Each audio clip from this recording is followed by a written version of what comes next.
انسالي قانون الجذب وركز معي شوي. في شرط كتير مهم وأساسي لحتى تحقق أهدافك وأحلامك شو ما كانت تكون، وهو إنه تجمع فريقك وتقوده. فريقك هو أفكارك ومشاعرك وسلوكك، ولتجمعهم بفريق واحد لازم تخلق بيناتهم نغم وانسجام.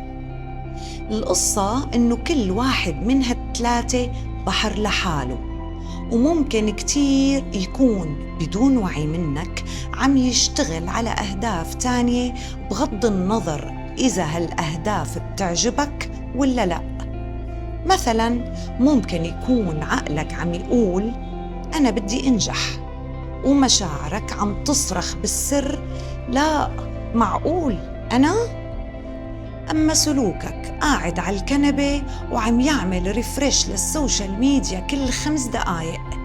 بهالحالة مو الحياة يلي ضدك، بس أفكارك رايحة شمال ومشاعرك يمين، وسلوكك آخد أول أستراد وطالع لحاله.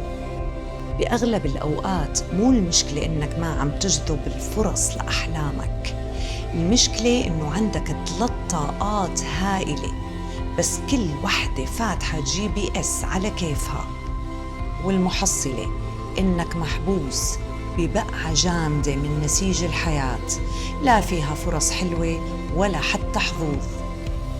أنا هيك، والباقي على الله.